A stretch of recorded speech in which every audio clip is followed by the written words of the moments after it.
Who ran wrestling from 1983 till 2017? Or in other words, who was the king of wrestling, whichever one you want to call it. And this came from an idea because I remember online there's debate for rap music saying that Jay-Z never ran rap music. And thought to myself, who ran rap in what certain years and eras. Then I thought to myself, why not do one for wrestling? I haven't seen anyone talk about this yet. So you know what? Let's get right into it. Who ran wrestling in which years? Starting at 1983 to 1984, the Nature Boy Ric Flair. Yeah, he ran wrestling during those 2 years. Flair in 84 was in. I've seen some people debate saying 84 might have been his best year. Him facing like the Von Erichs. He's supposed to face David Von Erich, but unfortunately, Dave Von Erich passed, rest in peace, cutting some of his best promo work, having some great matches. 83 Starrcade, where the pro wrestling pay-per-views officially began. And this was the reason it's called WrestleMania existed.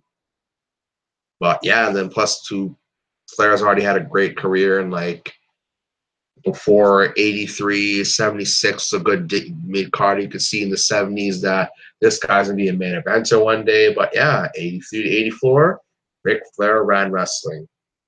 1985, gotta be Hulk Hogan. WrestleMania 1, Hulkamania, was running wild. Him and Roddy Piper feud was very hot. And then he add Mr. T to the mix. That was just one big success story right there, the first WrestleMania. And Hogan was the babyface of that show, running wild. And yeah, he definitely was running wrestling during that time. 1986, Ric Flair and the Four Horsemen. Their feud with Dusty Rhodes, oh my gosh. And the formation of the Four Horsemen. The stable, in my opinion, I don't care what anybody says, the Ole Anderson version of the Four Horsemen, the original four, and J.J. Dillon. That was the greatest version of the Four Horsemen, in my humble opinion. And then also their feuds with, what's it called? Rock and Roll Express, Magnum TA, Dusty Rhodes, Kia Koloff. I think, did they feud with Road Warriors during this time? Yeah, Road Warriors. Like, they were feuding with everybody. Like, they were just tearing shit up. Flair was the fucking man during this time period. Like, strictly 1986, NWA, Jim Crockett Productions, was killing the WWE in terms of who had the better show. Not talking about who draw more ratings, but who had the pure better show. NWA by far. By far. To me personally, wasn't even a comparison. Now on to 1987, and Hogan took the crown back from Ric Flair. Hogan versus the Giant. What more can I say that's already been said? Hogan slamming the Giant. I think this is the first year for the Survivor Series pay-per-view. WrestleMania 3 drew numbers. Hogan versus the Giant was just the most important match in WWE history. Whether the match was good or not didn't even matter. It was just very important and drew a lot. This showed that this WrestleMania shit, like, is really, really here to stay. And in my opinion, 87 was Hogan's best year ever, hands down. He was the man this year.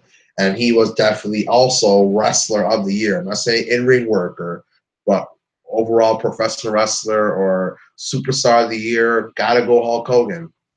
And again, this is not a list of best wrestler of the year, best in-ring worker, who was the face of wrestling and who ran wrestling and why. Coming in at 1988, Macho Man Randy Savage, gotta be. I mean, Hogan was leaving for a bit, so Savage took the role as a top guy, and he did just fine. He showed he can draw ratings. He obviously had the in-ring work to back it up. He main evented WrestleMania, main evented SummerSlam. Like, he was just fine by himself. He didn't need Hogan to help him. So this year just showed that Savage is a true top guy and a great top babyface too, even with Hogan gone. And last year, 1989. Hold on a second.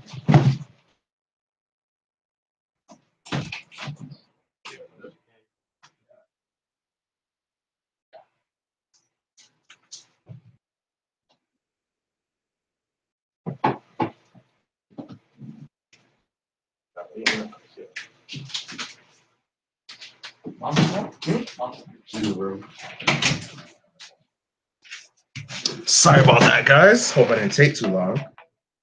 But yeah, 1989. Y'all know who this is gonna go to. Nature Boy Ric Flair.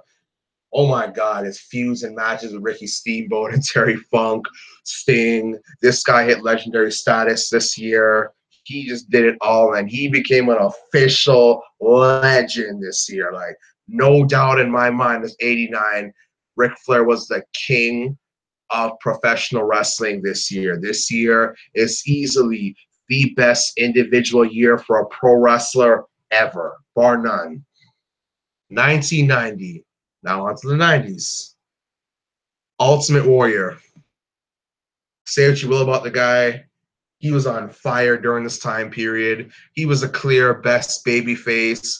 Hogan passed the torch to him. Main event at SummerSlam. He was just the king of wrestling at this point. Some will throw an argument saying maybe it was Ric Flair.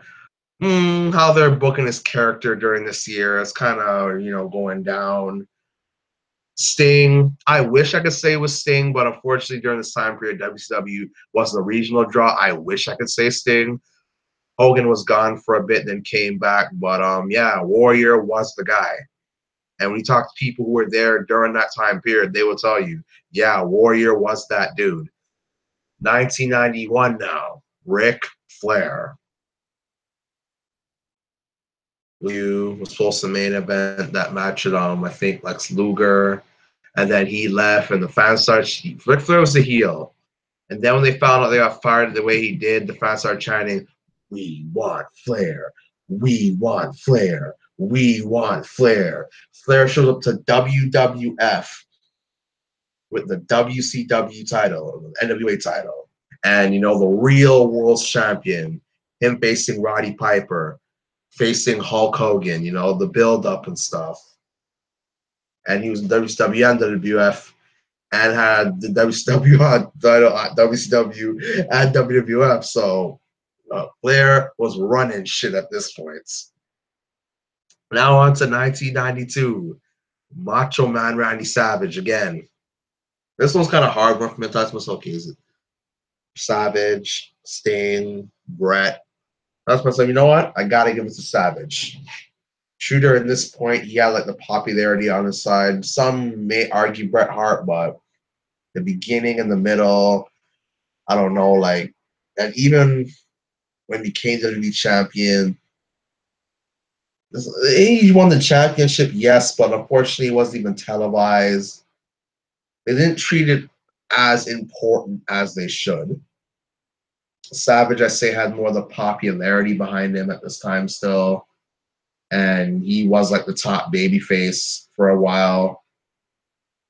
And then at 1992, I can't really say Sting because, I mean, yes, Sting was having the best year of his career, but at the same time, Vader doing his thing in 1992 and stuff. So overall, I'll give it to Randy Savage. 1993, gotta give that one to Vader for King of Wrestling and Who Ran Wrestling. Vader for me. Top to bottom, just amazing.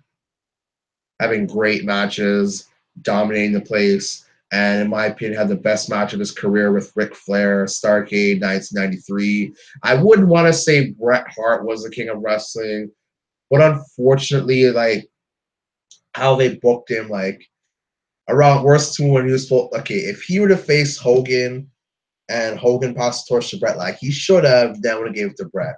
But unfortunately, that didn't happen. And then how they started booking his character kind of went, you know, and they're kind of building towards like Luger, and then they just said no at the last minute. 1993 just for WWE just sucked. Bret Hart had a good year, but it should have been way better. So I'd love to say Bret Hart, but they didn't fully, they didn't do everything right.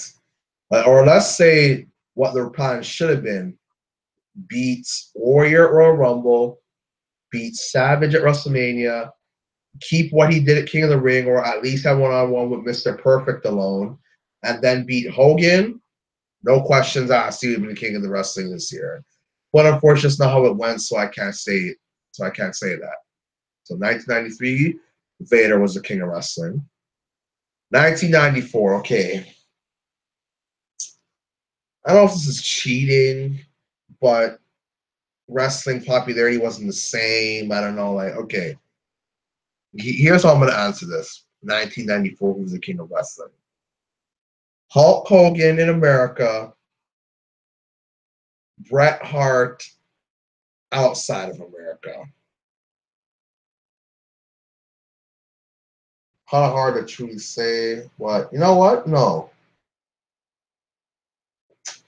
I don't know, because same time Hogan did bring fans to WCW.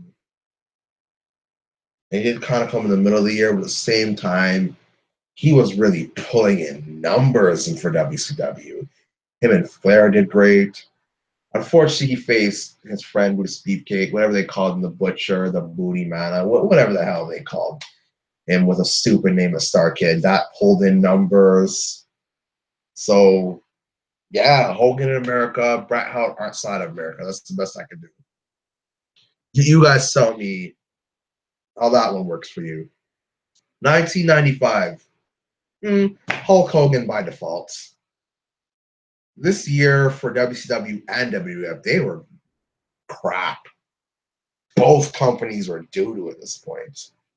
The only real great company was ECW, and they still had like a regional fan base at that point. So I can't say Raven was the king of wrestling. It would be cool to say, but come on, really? Like that, I can't say.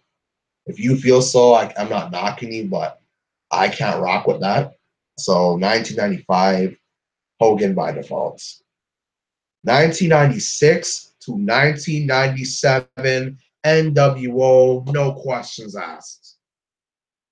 They created a new boom period. That's all I gotta say. Starrcade 96, Starrcade 97. They were killing WWF in the ratings, almost put them out of business. What more can I say? One of the best selling t-shirts, one of the best looking wrestling t-shirts, one of the most popular wrestling t-shirts. What more can I say? Do I need to explain much there? 1998, 1999, Stone Cold Steve Austin. 1998, nobody was more over than Stone Cold in 98. Nobody was more cooler than Stone Cold 98. That's all I gotta say. 99.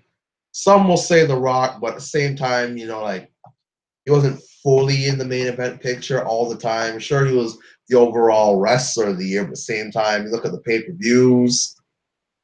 Royal Rumble was all about, was Austin going to win the Royal Rumble or not? St. Valentine's Day, Austin and Vance squaring up. WrestleMania 15 and Backlash, the pay-per-view after, Rock versus Steve Austin, the number one babyface, the number one heel. And okay, who did he face after that? I kind of forget. Okay, I don't remember all of them, but there's one pay-per-view where the main event was Triple H, Undertaker, and Stone Cold.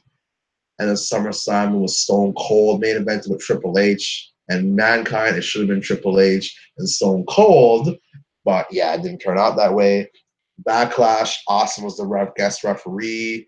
No Mercy, Triple H versus Stone Cold main event. The Survivor Series main event was supposed to be Austin versus Rock versus Triple H. They did the build up. They did the little marketing scheme. Okay, all right, WWE. I see what you did there. I see what you did there. But yeah, the whole main event was still was called revived around Stone Cold Steve Austin.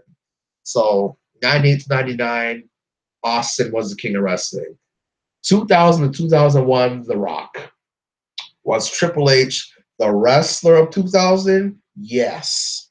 But The Rock was the man. He was the draw, the top baby faces. In 2000, Wyclef made that song, It Doesn't Matter, basically dedicated to The Rock. The Rock was in the video. It don't get no more cooler than that.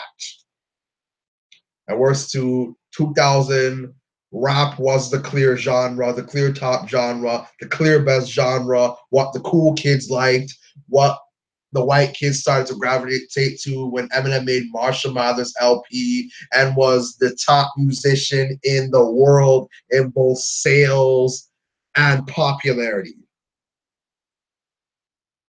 So it didn't get no cooler than that. The Rock, 2000 was the king of wrestling, no doubt. 2001, you look back, main event. Okay, hold on. Let's go back to the Royal Rumble. No Way Out, main event with Kurt Angle, won the WWE title. WrestleMania, main evented, lost, but still was the main event. Austin was Rock, the two biggest baby faces of the Attitude Era, colliding. Comes back at SummerSlam, main events at Booker T in a WCW versus WWF dream match, which was at the time for me the biggest dream match I ever had. It happened. I remember 2000 when The Rock and Booker T were the top baby faces of their companies, both black dudes. I'm like, and Bookend versus Rock, but I'm like, I would love to see this match one day. And it happened. The next year, it happened. I'm like, woo! For real, eh? I was so excited for this. The Rock main evented Survivor Series. He main evented and won for Team WWF. And that last pay-per-view was it get what it's called, the one with the undisputed title match. I'm sorry, I'm forgetting right now. I'm telling you, some things are really stunning until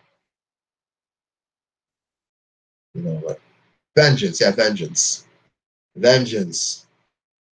Who was the undisputed champion? It ends up with, oh yeah, he was in the tournament, but still very important. But Rock was the clear-cut king of pro wrestling at this point. One could say, what about Stone Cold? The heel turn, ratings dipped after that. Austin, as a heel, no one was feeling that. So, yeah, he was the best wrestler, in-ring worker, yeah, but The Rock was the man, the cool guy, the movie star. So, yeah. 2002 to 2003, Brock Lesnar. Gotta be Brock Lesnar. Came in, tore shit up, dominated, became WWE champion in his rookie year, went through The Rock, Hulk Hogan, Undertaker, Big Show, tossed Big Show around like a rag doll, was the clear, it's called face of the company, 2003, having great matches and slowly improving on his promo work, main eventing WrestleMania, having a big match at SummerSlam, had a big match at Survivor Series, WWE champion, was on the cover for SmackDown, Here Comes the Pain. Oh, back to 2002, speaking of video games, Shut Your Mouth, he was one of the big marketing wrestlers for that video game. So 2 years in a row, they heavily marketed Brock Lesnar. 2003, they fucking named the video game after them, which some people will argue is probably the greatest video game in pro wrestling history. One of my favorite wrestling games of all time. Maybe it could be my favorite wrestling game of all time. Classic, amazing video game. People still play it till this day. And even when people played SmackDown, Here Comes the Pain, what was the dream match everyone was playing over and over and over and over and over again? Brock Lesnar versus Bill Goldberg, which got at WrestleMania, and then, but yeah, Lesnar hands down was the king and ran wrestling, 2002 to 2003. 2004, I'm gonna give that one to Triple H. This was the only year where I could say I felt Triple H did kind of carry the WWE. Brock Lesnar left. Rock, Austin, Goldberg, gone. Eddie Guerrero couldn't fully take the pressure as a top guy. JBL was built up out of nowhere. Benoit got that you earned it, you deserved it, thank for your hard work kind of push. But Triple H was the clear top wrestler of 2004. Easily the best heel. Easily was having some of the best, what's called, matches and storylines in WWE at this point. Evolution was doing great. The heat he got when the whole roster beat him up, that was just a classic, underrated moment. Had the whole fans going, wanted to see him get his ass kicked. Triple H did a perfect job as a heel. 2004 for Triple H was one of Triple H's best years as a heel. Just perfect. People wanted to see him get his ass kicked. But yeah, now it's 2005. This one can kind of be debatable, but you know what? I think Batista ran wrestling in 2005. Some might argue Shawn Michaels did, but I give it to Batista. Top babyface. I thought he was the most over guy. Fans loved him. Beating a super heel in Triple H really helped him. You know, main events, and he was a clear top guy of Raw. I'd say for 2005, Batista versus John Cena was the dream match of that year. Who can forget the ending of the Royal Rumble where Stu Vince, tearing both of his quads. Batista was an animal. I'd give 2005 to Batista. 2006, 2007, John Cena, hands down. Say what you want about the guy. He was running shit during this time. One of the biggest draws in the world. I have to admit it, he was a legit draw. His great feuds with Edge, good feud with Shawn Michaels, feud with Triple H. What else did he do on this time period? One of the best merch sellers. Like, he did a good job as a face of the company at that point, I'll admit. 2008, 2009, Jeff Hardy. Yes, he did run wrestling during those 2 years. Like, he outsold John Cena. He appealed to the men, women, and kids more than John Cena on all three scales, especially the men and the boys. Jeff Hardy had that. He's been here for a long time. Respect his member. He goes back to 98, 99, the Attitude Era. The Hardy Boys are maybe the most loved, arguably the most loved tag team of the Attitude Era. And then now he's getting his big break that people want to see for so long. And he's been back for the past few years, since 2007. And he finally got his big break. So, yeah, 2009, 2008, Jeff Hardy was running shit. He was moving that merch. He was actually doing his job like a babyface and like Cena and actually being cheered by the crowd. And he was the most over wrestler during this time period. 2010, John Cena. His feud with Nexus, feud with Batista. So, the fall fish slightly, but same time, you need the next angle to get hot with him. And Cena Batista was one of the biggest matches of WrestleMania 26 this year. 2011, 2012, CM Punk. Pipe Bomb. His winning the Money in the Bank. And winning back the retitles, feud Triple H, feud Kevin Nash. He's just the hottest thing around. Had cool factor, something we haven't seen in a while. I won't even lie, like 2011, I was kind of getting tired of WWE. He kind of saved me from that. And also to Solid Monster talk about that exact same thing. saying him and some people during 2011 were actually kind of wanted to like kind of getting tired of watching WWF and Punk kind of saved them. For me, he did. 2012, you know, Punk was one of the biggest baby faces, and then became the top heel, having great feuds with Jericho, Daniel Bryan, John Cena, Ryback, introducing the Shield. One of the most important matches on WrestleMania that night. SummerSlam he main evented. I think main evented Survivor Series. Yeah, like he was on a roll during that time period. 2013 and 2014, Daniel Bryan, most over wrestler since Rock Austin. Just look at those crowd reactions. Apparently, WWE tried to quiet down his crowd reactions, but all those arms in the air couldn't work. You weren't fooling anybody. Main evented WrestleMania 30. Beat the Breakfast Club, Triple H, Randy Orton, and Batista, the Evolution, all in one night in two separate matches. Amazing.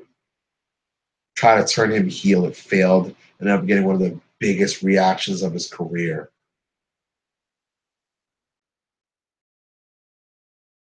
I was about to say, yeah, my boy Daniel Bryan, he was running shit during that time period. 2015 and 2016, AJ Styles. Like I said before, in my best wrestler of the year from 2010 to 2017, he got the Bullet Club really popping to like WWE fans because I'm sorry, I'll give Finn Balor his credit for doing great in Japan and the Bullet Club, but I didn't know who the fuck he was back then. Just wasn't important to me. Do I feel I missed something? No. Sorry. But when AJ Styles is the leader of that group, for me, that's when I started really paying attention towards them. That's when I started to know who they were, you know? And we came to WWE and having these 5-star matches. Then we came to WWE. I was just so happy to finally see AJ in WWE having the best match of his career, being the most talked about wrestler, over with fans. He kind of got John Cena cheers, playing the role of babyface. When he faced John Cena, actually beat him clean. Great WWE title run. Actually won his title run in his first year in WWE. I was shocked. He was just the talk of the town during 2016. And 2017, again, Kenny Omega. He rules wrestling so far. Kenny Omega. You know he's the ruler of wrestling right now, the king of wrestling, running wrestling. When Chris Jericho, a guy who hasn't been to New Japan since fucking 1995, working for them, finally comes back to face him. Handpicked to face him to make a comeback. And face. Kenny Omega got shut on lock. Bullet Club. And then look at the series of him and Okada. King of Wrestling 2017, gotta be Kenny Omega. But yeah. So from 83 to now, those are the kings of wrestling. You tell me who you thought ran wrestling, not best wrestler of the year, not best in-ring worker, definitely not that. Who did you think ran wrestling during those years? Who did you think was the man or the face of wrestling during those years? You tell me what you agree with, disagree with. Give me your feedback. I love you guys' comments. Love them. Give me them.